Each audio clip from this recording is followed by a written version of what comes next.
नमस्कार, आप देख रहे हैं हमारा खास कार्यक्रम हेलो डॉक्टर और मैं हूं आपके साथ विभा उपाध्याय। कोरोना के आंकड़े लगातार कम हो रहे हैं, लेकिन खतरा अभी भी बरकरार है और सही जानकारी और प्रोटोकॉल का पालन ही आपको इस बीमारी से बचा सकता है। हम आपको लगातार अपने इस खास कार्यक्रम के जरिए सही जानकारी मुहैया करा रहे हैं। तो ब्लैक और व्हाइट फंगस के साथ बच्चों में हो रहे संक्रमण को लेकर अगर आपके पास कोई सवाल है जो आपको परेशान कर रहा है या फिर कोई शंका, तो हमें आप कॉल कर सकते हैं, क्योंकि हमारे इस खास कार्यक्रम हेलो डॉक्टर में एक्सपर्ट डॉक्टर की पूरी टीम मौजूद है जो आपके तमाम सवालों का जवाब देंगी। तो फिर देर किस बात की, फोन उठाइए, कॉल लगाइए और समाधान पाइए।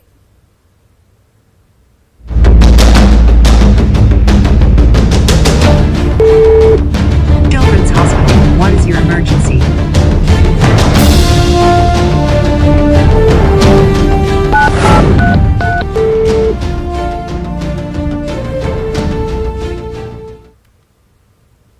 तो कहते हैं कि सावधानी और सही जानकारी आपको किसी भी आफत में, किसी मुसीबत में पड़ने से वक्त रहते बचा लेती है।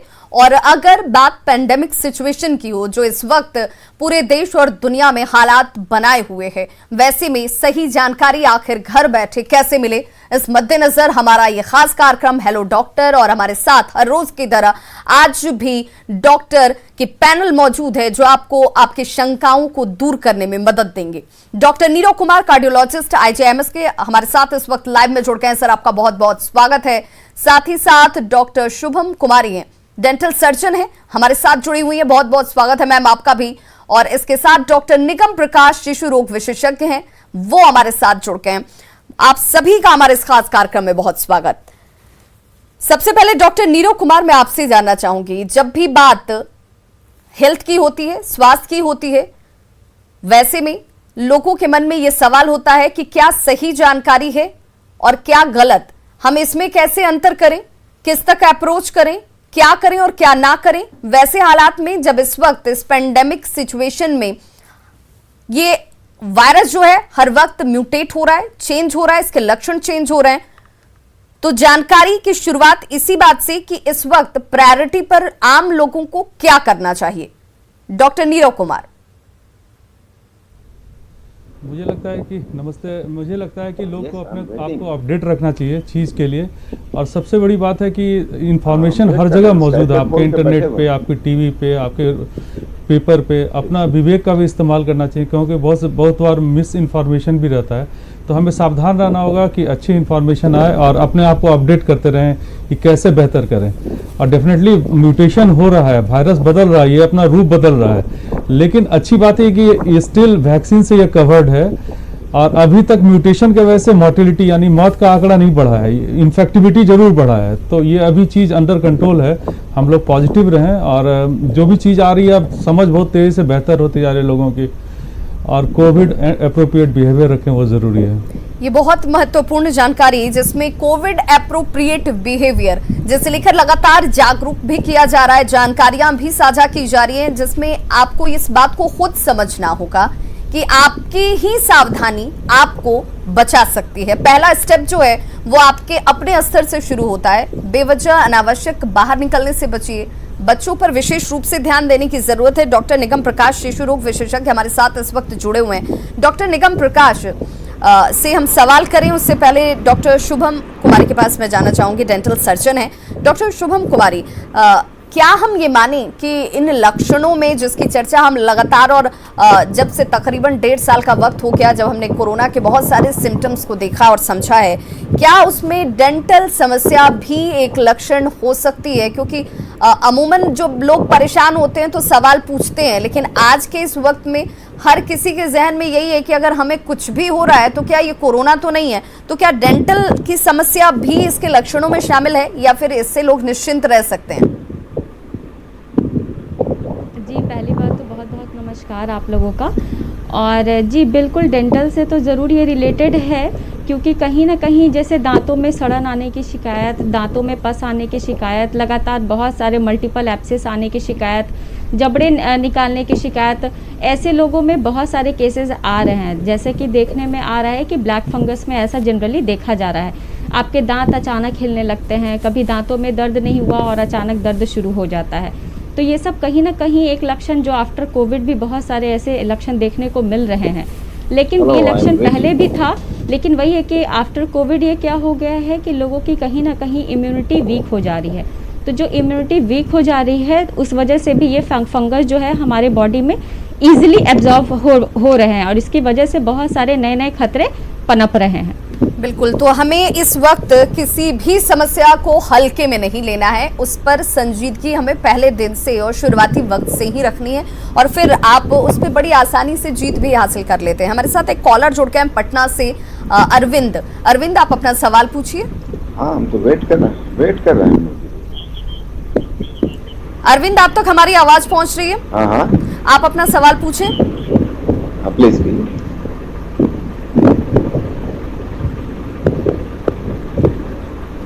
अरविंद, आप क्या जानना चाहते हैं? आप सवाल पूछिए, डॉक्टर्स तक आपकी आवाज पहुंच रही है।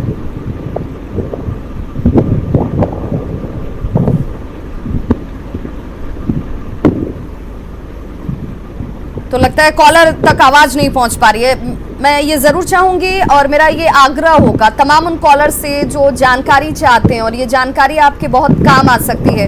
आप जब भी सवाल पूछें अपने टीवी के वॉल्यूम को म्यूट कर दें, कम कर दें और बड़ी ही सहजता से आप अपना सवाल पूछें। किसी तरह की घबराहट की जरूरत नहीं है। आप तक वो जानकारी जो आप जानना चाहते हैं और घर बैठे जानना चाहते हैं और उसके अनुरूप आप अपना व्यवहार कर सकते हैं, समस्याओं पर समाधान पा सकते हैं। आप जरूर सवाल पूछिए, निसंकोच सवाल पूछिए। हमारे साथ डॉक्टर निगम प्रकाश इस वक्त शायद जुड़ चुके हैं। डॉक्टर निगम प्रकाश शिशु रोग विशेषज्ञ हैं। सर, आपका बहुत बहुत स्वागत है न्यूज़ 18 बिहार झारखंड पर। मैं आपसे जानना चाहूंगी डॉक्टर साहब कि चूंकि अब पहला फेज हमने कोरोना का देखा, वो वेव जिसमें हम अब तक ये मानकर चल रहे थे कि जिनकी इम्यूनिटी कमजोर होती है, जो बुजुर्ग हैं, जो ज्यादा उम्र दराज हैं या फिर जिनको ज्यादा क्रॉनिक कोई डिजीज है, वो लोग ही इसके संक्रमण के दायरे में जल्दी और ज्यादा आते हैं, वो मिथ्य भी अब टूट चुका है। दूसरे वेव में जो 40 से लेकर के 18 तक के बीच के भी एज गैप के लोग बहुत ज्यादा संक्रमित हुए। अब ये तीसरा वेव जिसकी आशंका जाहिर की जा रही है, ये बच्चों को हिट कर सकती है, ऐसी आशंका है। कितना इसे सीरियसली लें, कितना दम है इसमें और इससे बचाव के क्या उपाय इस वक्त किए जा सकते हैं?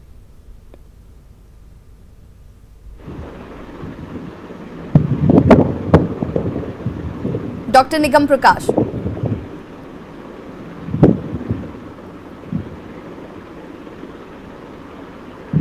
डॉक्टर निगम प्रकाश, आप तक हमारी आवाज पहुंच रही है?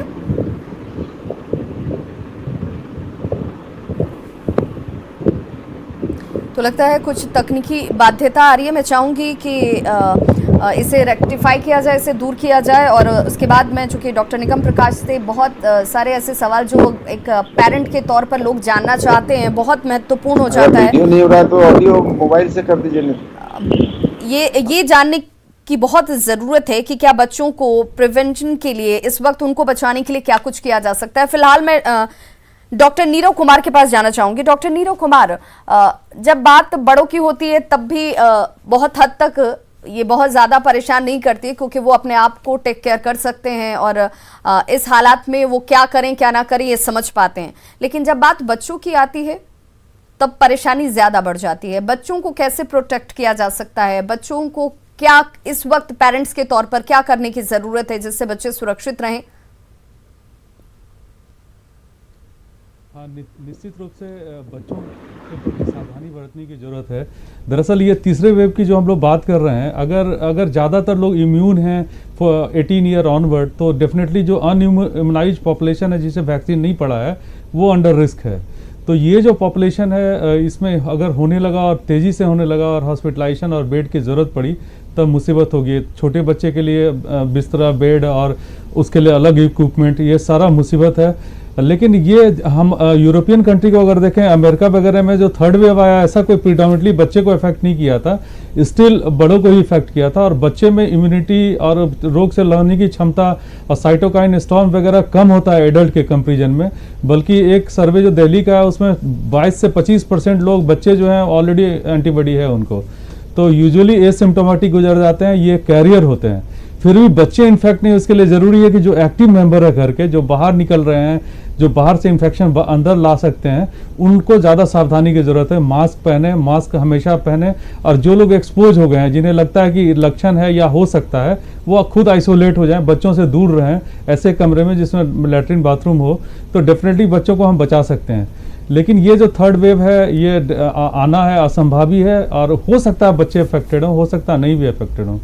तो अगर बाहर से हम लोग सीख लें तो, और प्रीवियस दोनों वेव से सीख लें, तो हमें तैयार रहने की जरूरत है, कमर कसने की जरूरत है, और मेडिकल सिस्टम को तैयार करने की पहले से बेहतर करने की ज्यादा जरूरत है, क्योंकि यहाँ पर लेकिन या परंतु की गुंजाइश नहीं है, क्योंकि अगर बच्चे अफेक्टेड होते हैं तो ये सबके लिए बहुत ज्यादा विकट वाली परिस्थिति हो सकती है। हमारे साथ एक कॉलर पटना से जुड़ गई हैं इस वक्त, रंजू आप अपना सवाल पूछिए। नमस्ते डॉक्टर। आप अपना सवाल पूछिए अंजू।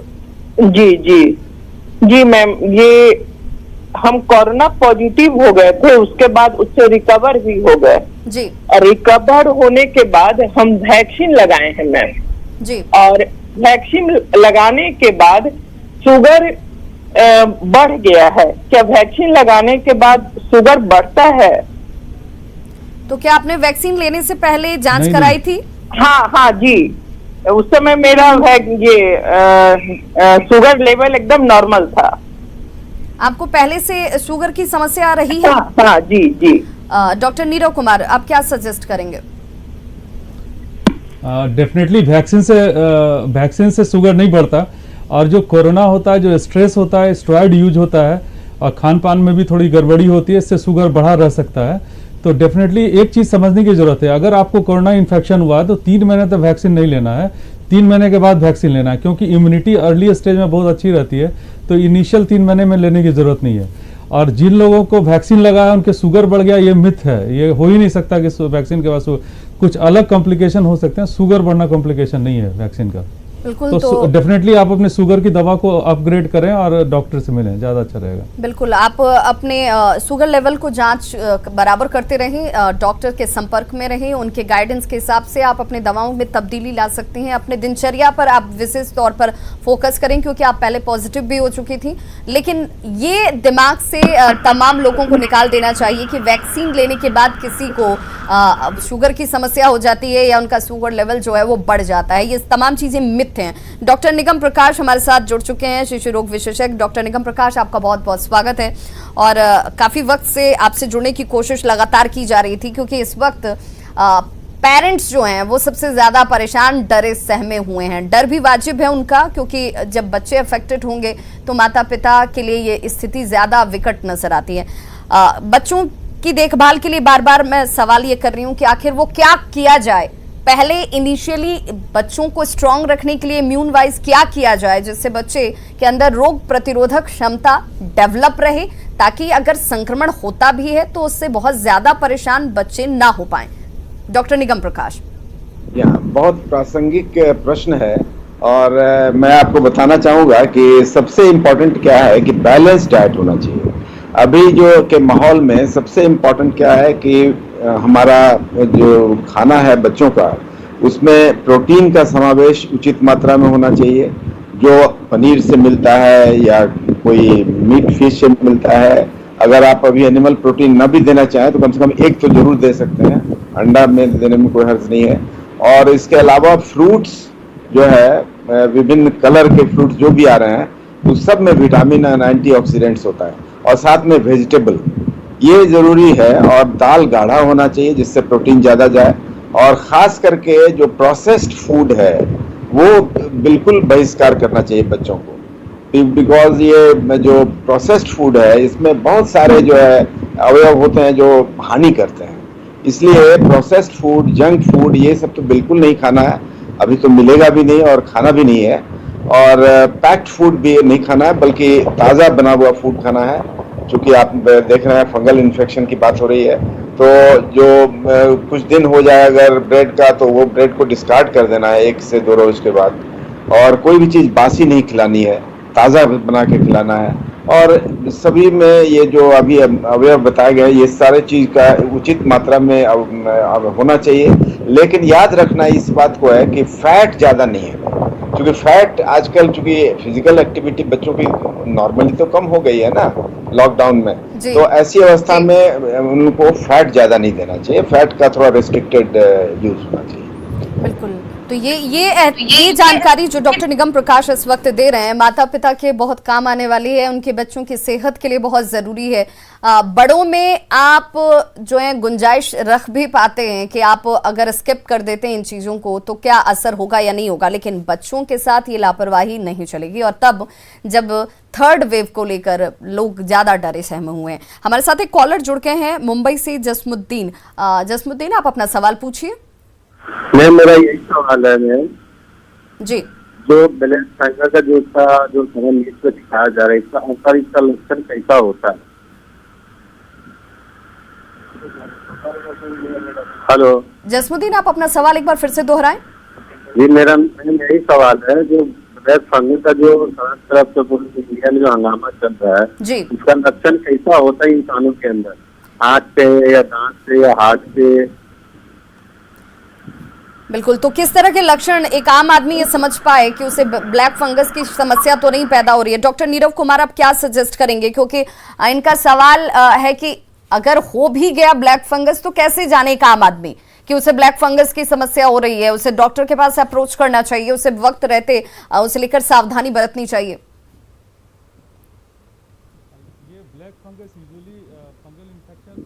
कोविड से रिकवर होने के 2 से 3 हफ्ते के बाद होता है, कभी कभी ये 5 से 6 दिन के बाद भी हो सकता है। यूजुअली सर में दर्द होना, उल्टी लगना और आँख का लाल होना और आँख के इर्द गिर्द दर्द होना, और अगर आप देख रहे हैं कि दांत वगैरह में अगर या अंदर मुंह के अंदर कुछ काला काला नया आ रहा है जो दर्द कर रहा है, तो मतलब मोस्टली जो ओरोफेरिंजियल कैविटी है उसके इर्द गिर्द दर्द होना और सर दर्द रहना, ये सब उसके लक्षण है ब्लैक फंगस के। डॉक्टर साहब, फिर सवाल तो ये भी उठता है कि क्या एक कोरोना पॉजिटिव इंसान जो नेगेटिव बाद में हुआ हो उन लोगों को ही इसका खतरा है, या फिर जिन्हें अभी कोरोना की वजह से पॉजिटिव ना भी हुए हों उनके अंदर भी इस तरह के लक्षण दिख रहे हैं? नहीं, ये यूजुअली एसिम्प्टोमेटिक इम्यूनो कॉम्पिटेंट आदमी में फंगल इन्फेक्शन नहीं होता। ये फंगल्स ऑलरेडी हमारे इर्द गिर्द चारों तरफ मौजूद है, जो ऑर्गेनिक फूड है, जो डिकेइंग फूड है उसमें रहता है, इवन हवा में रहता है, पक्षियों के घोंसले के आसपास रहता है, तो ये रहता है, लेकिन हमें होता नहीं है। और ये होने का बहुत बड़ा वजह है कि इम्यूनिटी का लो होना। कोरोना में अपने आप इम्यूनिटी का प्रॉब्लम रहता है, उसके अलावा स्टेरॉइड से ट्रीटमेंट होता है, इसके वजह से और इम्यूनिटी लो हो जाता है। तो इस अवस्था के वजह से सुपरा एडेड या अपॉर्चुनिटी इन्फेक्शन होता है, जो कि सब लोगों में नहीं होता, उनमें होता है जिनकी इम्यूनिटी कम है। बिल्कुल। तो इम्यूनो कॉम्प्रोमाइज पर्सन में, या फिर इससे पहले कोरोना से पहले आप सोच के देखिए, जिनको रीनल ट्रांसप्लांट होता था या कीमोथेरेपी पे थे, जिनका आर्टिफिशियली इम्यूनिटी लो किया जाता था, उसमें रेयरली ये इन्फेक्शन होता था। जो अभी जो बहुत ज़्यादा कोरोना के पेशेंट हो गए तो अब ज़्यादा ये कॉमनली दिख रहा है। बिल्कुल। तो अभी ऐसे कंडीशंस में लोगों को सावधानी बरतने की ज़रूरत है। और देखिए, सबसे जो महत्वपूर्ण होता है, आप अपने लक्षणों को जब पहचानते हैं, उससे लेकर जब आप सिंसियर होते हैं, आप उसे लेट गो नहीं करते, इग्नोर नहीं करते हैं, तब आप उस पर बहुत जल्दी रिएक्ट करते हैं। और हमारे साथ एक कॉलर जुड़ के हैं पटना से, इस वक्त जो कॉलर UN मिश्रा, आप अपना सवाल पूछिए। मैडम, ऐसा है कि 27 अप्रैल को मेरा बुखार खत्म हो गया था। सबसे पहले तो मैं चाहूंगी कि आप अपने टीवी के वॉल्यूम को कम कर दीजिए। आप अपना सवाल पूछिए। हाँ, मेरा 27 अप्रैल को बुखार खत्म हो गई थी जी। उसके बाद से लेके आज तक हमको सूखी खांसी छूट नहीं रहा है। दवा में मैंने 5 सुई लिया है डेक्सोना का, 5 सुई लिया है मोनोसेप। उसके बाद 10 दिन मैंने मोनोसेप खाया। उसके बाद मैं अभी डेरिफाइलिन मैं 30 तारीख से ही ले रहा हूँ, यही मेरा मेडिसिन चला है। फिर भी ये सूखी खांसी माने कम नहीं हो रहा है, परेशान है हम थोड़ा। हेलो। मैं चाहूंगी जी, आपका सवाल मैं समझ गई। मैं चाहूंगी कि आप में से कोई भी डॉक्टर साहब इस बात का जवाब दें, क्योंकि जो इनकी समस्या है वो अमूमन बहुत सारे ऐसे लोग हैं जो कि कोरोना के बाद रिकवर कर गए हैं, लेकिन इस तरह की समस्या को वो झेल रहे हैं कि आखिर सूखी खांसी जा क्यों नहीं रही है, इसके पीछे क्या वजह है, क्या कोरोना अभी भी उनके अंदर मौजूद है क्या, ये तमाम शंकाएं लोगों के बीच में है। करें तो क्या करें? मैं बताना चाहूंगा कि ये सबसे बड़ी बात क्या है कि इन्होंने सबसे बड़ा जो गलत काम किया है एक तरह से, और खास करके पता नहीं एक ऐसी डॉक्टरी परामर्श थी कि डेक्सोना का इम्प्रॉपर यूज किया इन्होंने। डेक्सोना, और अभी आप बार बार सुन रहे हैं कि डेक्सोना के अनधिकृत या असीमित प्रयोग से फंगल इन्फेक्शन का खतरा बहुत बढ़ गया है, खास करके डेक्सोना अभी इस वक्त डॉक्टर निगम प्रकाश शायद इसे लेकर कुछ जानकारी रख रहे हैं। मैं चाहूंगी कि एक एक करके ये जानकारी जो कॉलर हैं उनके काम आए। डॉक्टर निगम प्रकाश को मैं चाहूंगी कि पहले वो अपनी बात कंप्लीट कर लें और फिर मैं डॉक्टर नीरव कुमार के पास जाऊंगी। डॉक्टर निगम प्रकाश। हाँ, तो मैं यही कह रहा था कि ये जो डेक्सोना का प्रयोग है ये गलत हुआ है। डेक्सोना को प्रयोग करने की जरूरत नहीं थी, क्योंकि डेक्सोना ऐसे भी आप बिना सोचे दे दिया आपने, और मोनोसेफ का इंजेक्शन वगैरह भी दिया, जिसकी जरूरत मुझको लगता है कि इनको नहीं थी। अगर इनको कोई एलर्जिक कफ है तो या पहले से भी दम फूलने की शिकायत है, चूंकि ये डेरिफालिन ले रहे हैं तो हमको लग रहा है कि कुछ दम फूलने की शिकायत इनको पहले से है, और इसको इससे जोड़ना तुरंत में उचित नहीं है कोरोना से। बल्कि आप बेहतर यही होगा कि आजमा के लिए जो आप ट्रीटमेंट ले रहे थे उसको आप टोन अप करिए। कहने का मतलब ये हुआ कि इनहेल्ड स्टेरॉयड भले ही आप लें, लेकिन ऐसे स्टेरॉयड मत लिया कीजिए। अनायास के आपने ले लिया और डेक्सोना इंजेक्शन भी ले लिया, ये उचित नहीं है। तो इसलिए आप देखिए, अगर आपको आजमा का टेंडेंसी है तो आप उसके लिए उचित उपचार लीजिए और डॉक्टर से संपर्क कीजिए। ऐसे अपने मन से दवा मत लीजिए। बिल्कुल, तो बहुत जरूरी है कि आप इस बात को समझिए कि अनावश्यक रूप से दवाओं का सेवन जो है वो आपको दूसरी तरह की समस्याओं में डाल सकता है। वहां पर एक सही जानकारी आपको मिलनी बहुत जरूरी है। लेकिन सवाल ये कि फिर आखिरकार इन्होंने जब दवा का सेवन किया होगा तो वो भी डॉक्टरी सलाह पर ही की होगी, प्रिस्क्राइब्ड दवाओं को ही इन्होंने खरीदा होगा। तो फिर इस तरह की दवाओं को प्रिस्क्राइब कैसे किया जाता है? आम आदमी तो डॉक्टर के पास पहुंचता है, सलाह लेता है और उसके अनुरूप ही व्यवहार करता है, तो फिर इससे लेकर आदमी दुविधा की स्थिति में पड़ जाता है। मैं डॉक्टर नीरव कुमार के पास भी जाऊंगी, लेकिन उससे पहले एक कॉलर हमारे साथ जुड़ गए हैं। इस वक्त हमारे साथ जो कॉलर जुड़े हैं राजेंद्र, आप अपना सवाल पूछिए। नमस्ते मैडम। नमस्ते, आप अपना सवाल पूछिए। मैडम, मेरी मदर को रूमेटिक आर्थराइटिस है। हेलो राजेंद्र, आपकी आवाज सही तरीके से नहीं आ रही है, आप अपना सवाल दोहराएं। हाँ मैडम, मेरी मदर को रूमेटिक आर्थराइटिस है जी, क्या वो वैक्सीन लेना सुरक्षित है उनके लिए? डॉक्टर शुभम कुमारी, मैं चाहूंगी आप इनका जवाब दें कि अर्थराइटिस की समस्या से जूझ रही इनकी माता जी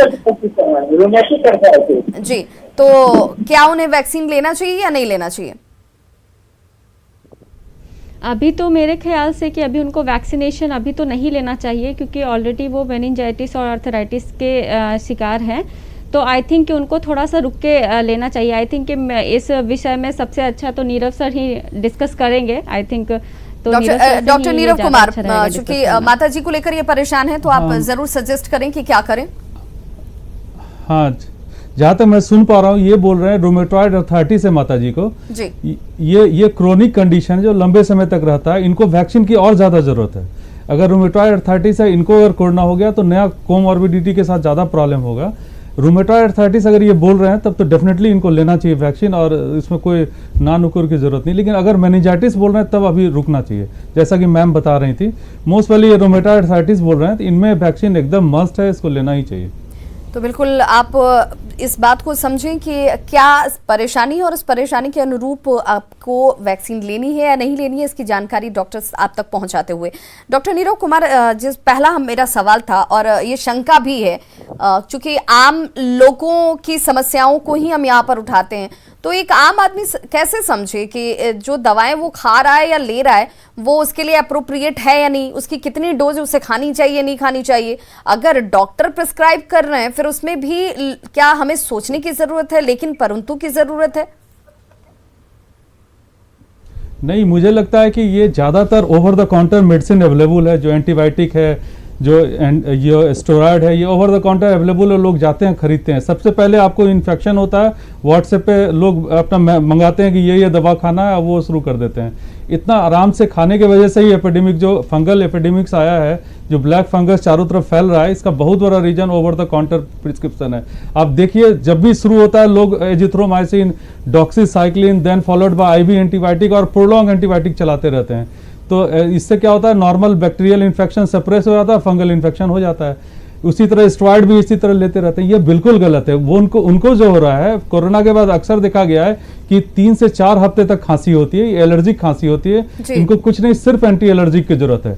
मुझे नहीं लगता कि कोई प्रिस्क्रिप्शन इस तरह से कर सकता है कि इंप्रूव करने के बाद स्टेरॉयड दिया जाए या आईवी एंटीबायोटिक दिया जाए। इटियोलॉजी एलर्जी है तो इस तरह की दवाई तो बहुत सावधानी बरतें, बहुत सावधानी बरतें। ये जितने भी लोग हैं जिन्हें अगर सिम्टम्स जनरेट होता है तो डॉक्टरी सलाह के बाद आप उन दवाओं का सेवन करें, कितनी मात्रा में, और सिम्टोमेटिक ट्रीटमेंट कोरोना के दौरान ये सबसे ज्यादा फोकस्ड है कि आपके अंदर क्या सिम्टम्स इस वक्त जनरेट हैं, उसके अनुरूप ही उस वक्त दवाओं को लेना है। आप एज्यूम करते हुए कि आपको ये चीजें हो सकती हैं और आप दवाओं का सेवन करने लगे, जाकर आप दवाओं को खरीद कर स्टोर करो और उसके बाद आप उसे खाने लगे, तो आपको ये ज्यादा गंभीर परिस्थिति मिले जा सकती है। इस बात को समझने की जरूरत एक आम आदमी को और हर किसी को है। हमारे साथ एक कॉलर जुड़ के अरविंद, आप अपना सवाल पूछें। मेरा सवाल डॉक्टर नीरव प्रकाश सर से है। जी सर, मेरी 1.5 साल की नतनी है और उसका जो महीने भर से करीब बाएं जान में एक गिल्टी आ गया है और शरीर पे वो लाल वो चक्का टाइप का बना हुआ है। दवा हम लोगों ने दिया है, डॉक्टर से भी हम लोगों ने दिखाया है, लेकिन वो ठीक नहीं हो रहा है। तो ये सर कहीं कोरोना का कोई लक्षण तो नहीं है सर? डॉक्टर नीरव कुमार, क्योंकि वो आपसे ही जानकारी चाह रहे हैं। डॉक्टर निगम प्रकाश, डॉक्टर निगम से पूछना चाह रहे हैं। डॉक्टर निगम प्रकाश, बताएं क्या करना चाहिए इन्हें? हाँ, मैंने सुन लिया इनका प्रश्न। ये एक गिल्टी जांघ में है और कुछ रैशेस भी हो रहे हैं, लेकिन एक चीज ये समझना होगा कि बच्चों में भी इनका जो ये है, एक बीमारी होती है जो कोविड के बाद होती है, 2 से 6 हफ्ते के बाद होती है। तो ये बीमारी का नाम है MIS-C, जिसमें कि रैशेस तो होते हैं और साथ साथ और भी चीज़ हो सकती है, गिल्टी भी बढ़ सकती है, लेकिन और भी कुछ सिम्टम्स हो सकते हैं, जैसे कि निमोनिया का होना, जैसे कि शॉक का होना, जैसे कि कह दस्त का होना।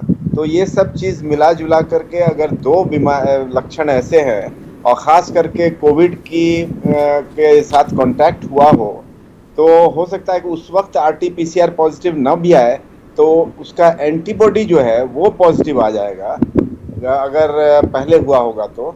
और साथ में अगर ये सब है तो कोविड के बारे में सोचना पड़ेगा आज के परिप्रेक्ष्य में। लेकिन ऐसे अमूमन जो आप बात कर रहे हैं, ये गिल्टी जो है किसी और वजह से कहीं उसका फोकस ऑफ इन्फेक्शन हो, चूंकि एक ही जगह गिल्टी है, इसलिए कहीं हो सकता है कि इन्फेक्शन का फोकस हो। तो डॉक्टर साहब, अभी क्या दवाएं प्रिस्क्राइब की जा सकती हैं, उन्हें क्या करना चाहिए, क्या सलाह आप देते हैं? नई तरीके से एक बार उनको कोरोना की जांच जरूर करा लें और उसमें खास करके एंटीबॉडी का टेस्ट जरूर कराएं, जिससे कि पता पड़े कि वो कोरोना उनको हाल फिलहाल हुआ है, उसकी एंटीबॉडी बनी हुई है, तो वो एक एविडेंस होगा कोरोना का। और उसके बाद जो है अगर रैश बढ़ रहे हों तब जो है वो बच्चों में भी स्टेरॉयड दिया जाता है। लेकिन अगर वो रैश बढ़ रहे हों और उसको अगर multi inflammatory syndrome of corona, जो MIS-C हम लोग बोलते हैं, उसको अगर पक्का सोच ले हम लोग कि वही चीज़ है, तब भले ही स्टेरॉयड दे सकते हैं। लेकिन ऐसे स्टेरॉइड देना उचित नहीं है। पहले तो मैं कहूँगा कि इनको एक डॉक्टरी जांच जरूर करा लेनी चाहिए, क्योंकि सिर्फ एक गिल्टी एक ही जगह पर है, तो जरूर उनका डॉक्टरी जांच होनी चाहिए, और खास करके उस गिल्टी का FNAC होना भी आवश्यक है। बहुत महत्वपूर्ण जानकारी डॉक्टर निगम प्रकाश आप देते हुए, और गार्जियन के लिहाज से उनकी चिंता भी वाजिब है बच्ची को लेकर, तो आप जरूर डॉक्टर तक संपर्क करें, इसकी जांच कराएं, और एक बार एंटीबॉडी जांच भी या फिर कोरोना की जांच भी बहुत महत्वपूर्ण हो जाती है।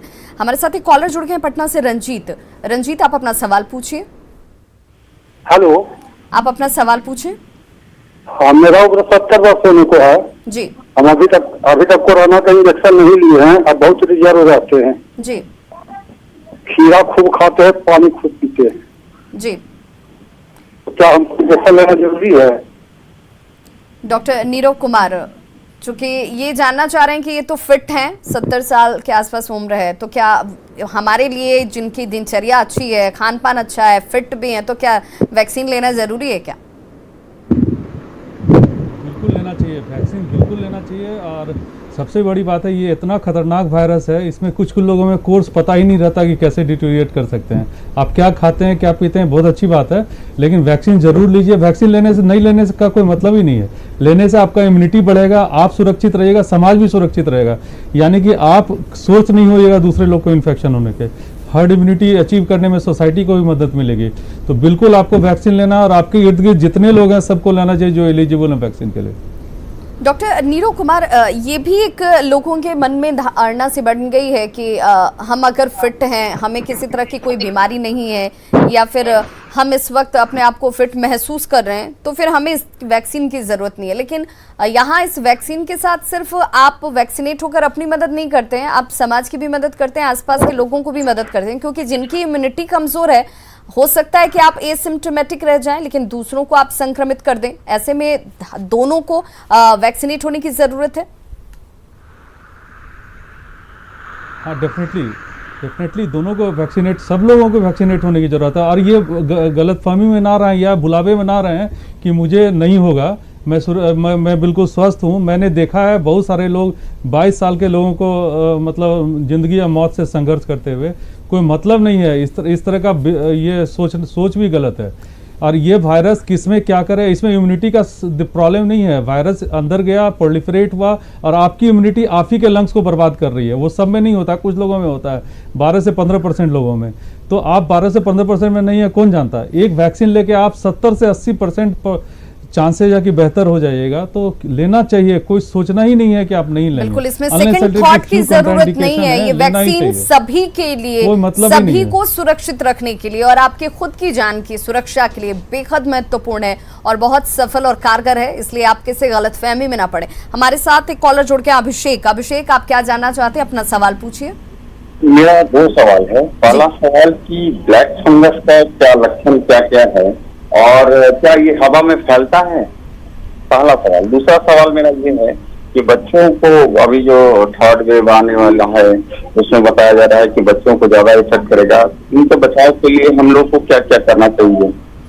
तो देखिए, दोनों जो सवाल आपने पूछे हैं उसका अब से कुछ वक्त पहले ही इसी कार्यक्रम में डॉक्टर साहब ने जवाब भी दिया, लेकिन चूंकि फिर भी बहुत सारे लोग नए तरीके से और हर बार ट्यून करते होंगे टीवी चैनल्स को और जानकारी लेने की कोशिश उनकी होगी।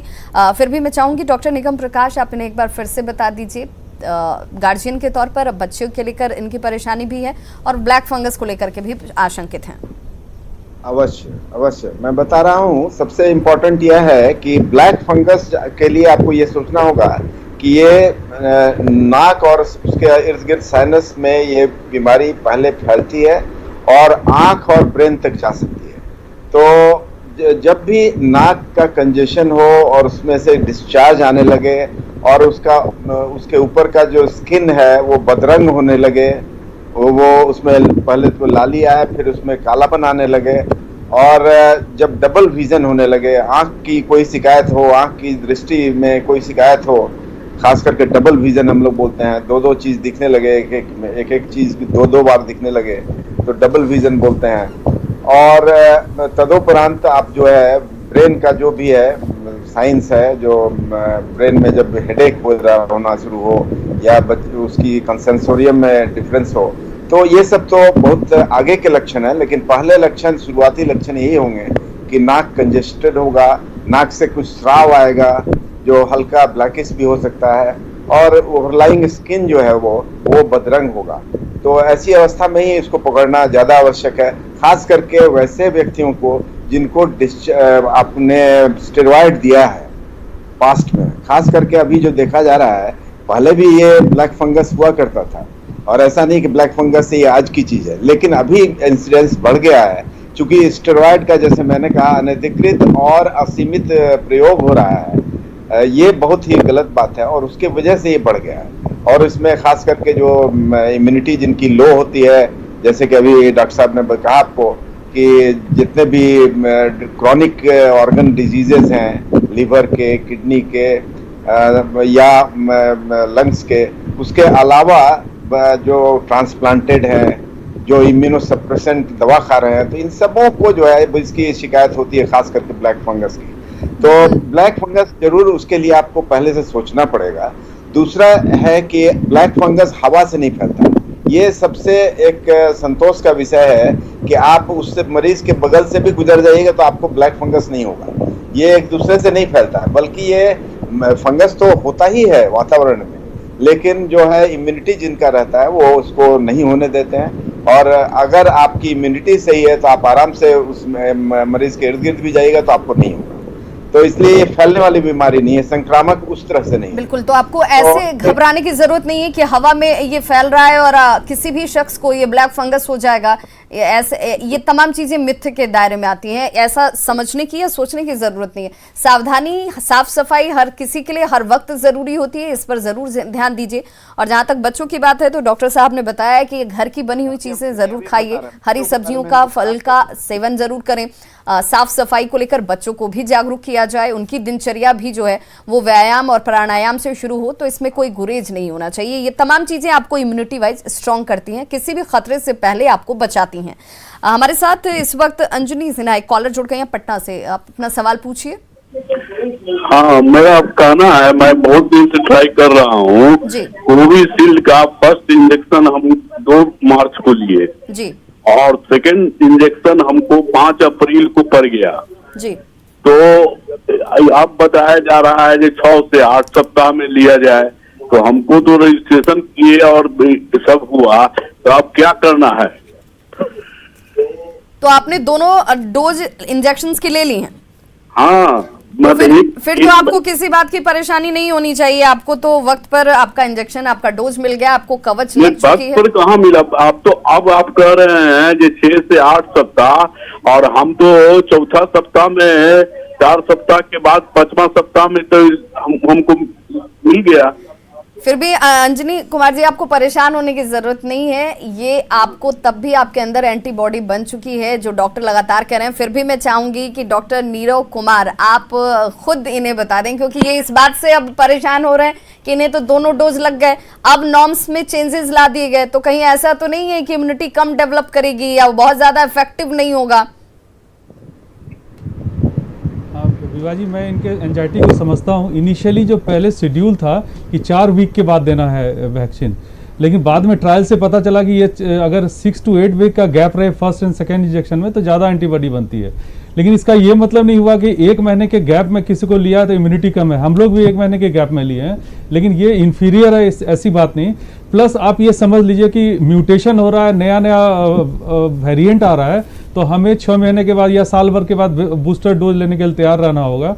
तो हो सकता है कि और प्लस यूके में ट्रायल चल रहा है जिसमें एक, जैसे किसी को कोविशील्ड लगा तो दूसरा मॉडर्ना दे के वो देख रहे हैं कि एंटीबॉडी रिस्पांस कैसा है। अभी 2nd या 3rd फेज चल रहा है, देखा गया कि ज़बरदस्त रिस्पांस आ रहा है।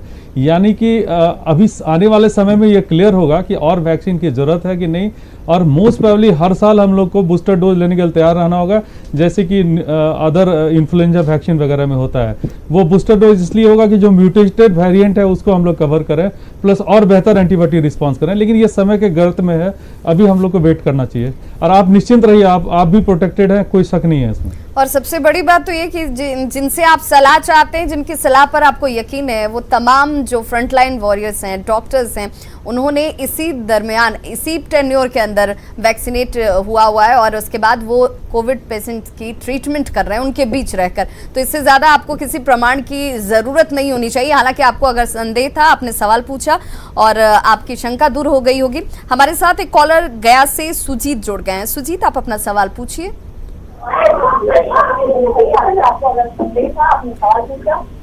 सुजीत, सबसे पहले तो आप अपने टीवी के वॉल्यूम को म्यूट कर दीजिए, बंद कर दीजिए, ताकि आपकी सवाल सही तरीके से हम तक पहुंच सके। हेलो सुजीत, आप अपना टीवी का वॉल्यूम पहले कम करें।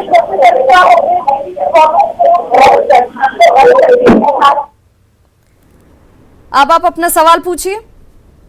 हमारा बुखार हुआ था तो मुंह का स्वाद जो है ना नहीं आ रहा है, करीब 25 दिन हो गया है। आपने कोविड टेस्ट कराया था? जी नहीं, टेस्ट नहीं करवाया। तो आपने दवाओं का सेवन फिर कैसे किया? आपने उस जब बुखार हुई होगी तो आपने दवाएं ली होंगी? जी हाँ, दवाई ली। और अभी आपको किसी तरह की कोई परेशानी नहीं है? नहीं, परेशानी नहीं है, मुंह का स्वाद नहीं है। 25 दिन पहले आप कोविड पॉजिटिव हुए थे, आपको लक्षण आए थे बुखार के? हाँ, बुखार का लक्षण आया था। डॉक्टर निगम प्रकाश, देखिए, अभी मैं इनके प्रश्न का तो उत्तर दूंगा, लेकिन इसके पहले वाले जो दर्शक थे उनके प्रश्न के उत्तर को पहले मैं कंप्लीट कर दूं, क्योंकि ये अभी डॉक्टर नीरव ने भी यही कहा कि पहले जो लोग 4 हफ्ता लिए, ये बहुत आम समस्या है 4 हफ्ते पर लेना कोविशील्ड का, और बहुत लोग ले चुके हैं, कई नंबर में कई लोग ले चुके हैं। तो ये जानना होगा कि ये जो लेवल है वो सीरो प्रोटेक्टिव लेवल जो है वो उतना काफ़ी है, जो 4 हफ्ते में होता है वो उतना काफ़ी है, जितना एंटीबॉडी रेस्पॉन्स होता है वो डिजीज को प्रिवेंट करने के लिए काफ़ी होता है। लेकिन उससे ज़्यादा देखा गया रिसर्च के बाद कि 12 हफ्ते में उसका लेवल बहुत हाई गया, इसलिए ये जो है दूरी बढ़ाई जा रही है। लेकिन ऐसा नहीं है कि जो 4 हफ्ते के बाद ले लिए हों उनका वो बेकार गया हो, तो इसलिए वो सेटिस्फाइड रहें कि उनके डिजीज को प्रिवेंशन करने के लिए उतना सीरम लेवल काफी है एंटीबॉडी का। जी। अच्छा, ये जो इनका क्या क्वेश्चन था, इनको फिर से अगर इनका सवाल था कि 25 दिन पहले ये बुखार की समस्या से जूझ रहे थे, लेकिन इन्होंने कोई जांच नहीं कराई, इन्होंने दवाओं का सेवन किया, ठीक हो गए, अब ये दूसरी कोई शिकायत नहीं है, लेकिन मुंह का स्वाद इन्हें अभी भी नहीं आ रहा है, तो फिर क्या करें? हाँ, इनको देखिए तरीके से तो यही प्रॉब्लम होता है सबसे बड़ा, कि जब हम टेस्टिंग नहीं कराते हैं।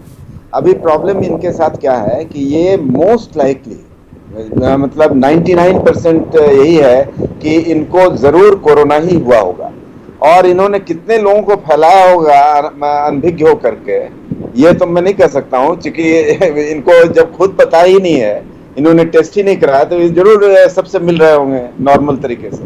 तो इन्होंने कितने व्यक्तियों को इसको बीमारी को फैलाया होगा, ये कितना दुर्भाग्य है।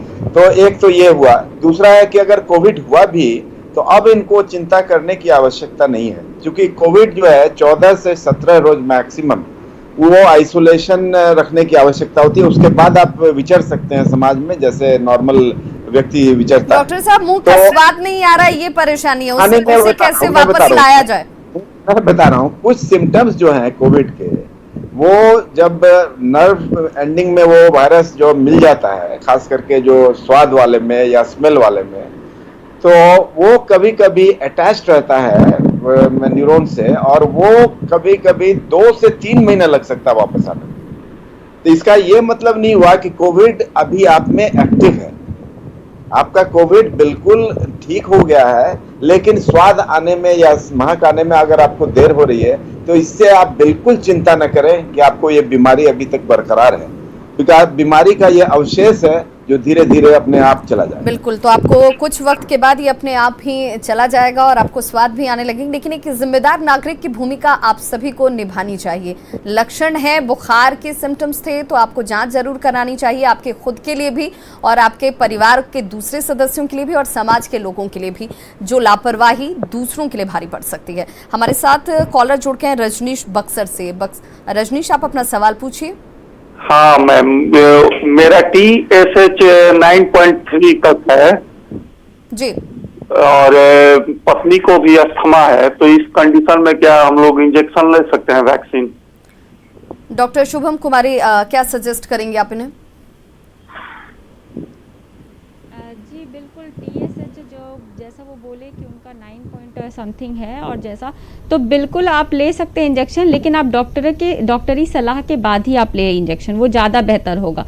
क्योंकि कई बार क्या होता है कि इंजेक्शन लेने के बाद भी आपकी कहीं ना कहीं इम्यूनिटी वीक हो जाती है, तो इस चीज़ का आपको खासा ख्याल रखने की ज़रूरत है और आप अपने डॉक्टर से सलाह लेने के बाद ही इस इंजेक्शन का प्रयोग करें।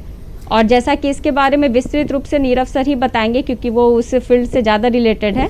तो डॉक्टर नीरव कुमार, आप इन्हें इन्हें सजेस्ट कीजिए कि इन्हें क्या करना चाहिए इस वक्त। हाँ, मैं मैम से बिल्कुल एग्री हूँ, इन्हें वैक्सीन लेना चाहिए। ये कंट्राइंडिकेशन नहीं है कि आपको हाइपोथायराइडिज्म है या आस्थमा है तो नहीं लें, एकदम लेना है, बल्कि आपको ज़्यादा ज़रूरत है। अगर आस्थमा वाले पेशेंट को कोरोना हो जाए या नॉर्मल को हो तो आस्थमा वाला ज़्यादा सफ़र करता है, तो उन्हें ज़्यादा ज़रूरत है, बिल्कुल लेना चाहिए। बिल्कुल, तो आप जो जानकारी चाह रहे थे, डॉक्टरी जानकारी आप तक, आप ज़रूर वैक्सीनेट हो। पंकज हमारे साथ एक कॉलर जुड़ के हाजीपुर से। पंकज, आप अपना सवाल पूछें। पंकज, आप तक हमारी आवाज पहुंच रही है? हेलो पंकज, आप तक आवाज पहुंच रही है? हाँ जी, पहुंच रही है। आप अपना सवाल पूछिए। हाँ हेलो, आप अपना सवाल पूछें। हाँ जी डॉक्टर साहब, हम ये जानना चाहते हैं कि हम पॉजिटिव थे जी। आज से 28 दिन पहले, इधर हम फिर जांच कराए, फिर भी मेरा पॉजिटिव है, लेकिन कोई ऐसा सिम्टम नहीं दिख रहा है कि हमारी कमजोरी नहीं है, सब चीज ठीक है। आपको जब आप पॉजिटिव हुए थे, आपने जांच कराई थी, पॉजिटिव हाँ, आया? RT-PCR जांच कराया था, पॉजिटिव आया। उसके बाद भी आपने दोबारा जांच कराई अभी? हाँ, अभी जांच कराया 28 दिन के बाद। डॉक्टर नीरव कुमार, ये मैं इनको अश्योर करना चाहता हूँ, ये डेड वायरस के वजह से होता है। यूजुअली 2 हफ्ते के बाद अगर वायरस आ रहा है तो ये डेड वायरस के वजह से होता है, ये सोसाइटी के लिए इन्फेक्टिव नहीं है और कोई पॉजिटिव या नेगेटिव फिर जांच की ज़रूरत नहीं है। ये अगर कोई सिम्टम नहीं है, एसिम्प्टोमेटिक है, तो बिल्कुल नॉर्मल लाइफ लीड कर सकते हैं, एक्सेप्ट कि इनको मास्क पहनना चाहिए और कोविड अप्रोप्रिएट बिहेवियर रखना चाहिए। बहुत रिमोट चांस है कि ये इन्फेक्शन फैला सकते हैं। ज़्यादा उम्मीद है कि वायरस जो डेड है उसी को बार बार RT-PCR कैच कर रहा है, बल्कि अब गाइडलाइन है कि अब आपको फिर रिपीट करने की ज़रूरत नहीं है RT-PCR।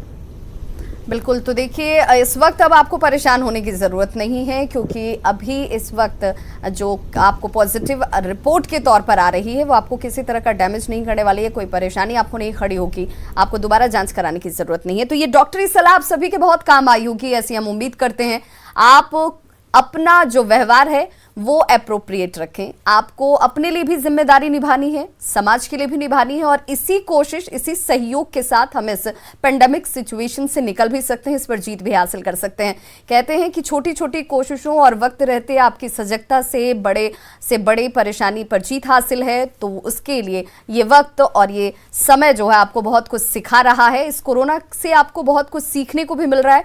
जरूरत इस बात की है कि आप इसे गंभीरता से लें, सजगता से लें, ये बहुत महत्वपूर्ण है। तमाम डॉक्टर्स जो हमारे साथ इस खास कार्यक्रम में अपने महत्वपूर्ण वक्त को निकाल कर जुड़े, आप सभी का बहुत बहुत शुक्रिया। और इस वक्त देखिए, चूंकि कोरोना की वजह से क्या हालात हैं ये सभी जानते हैं, और सबसे कारगर जो तरीका है वो ये मास्क है, और इस मास्क को आप अपने चेहरे पर लगाएं और सही तरीके से इस मास्क को लगाएं, जिससे आपके नाक और मुंह से लेकर ये तमाम जगहों को अच्छे से कवर करता हो। देश में कोरोना केसेस काफी बढ़े हैं और ऐसे में मास्क सबसे बड़ा हथियार है। हम आपसे बार बार ये अपील करते हैं कि आप मास्क पहनिए। इसे लेकर न्यूज़ 18 ने एक मुहिम की शुरुआत की है, मास्क पहनो India.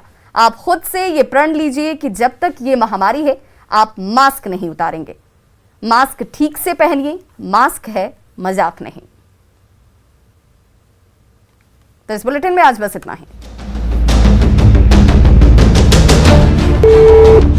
Children's Hospital, what is your emergency?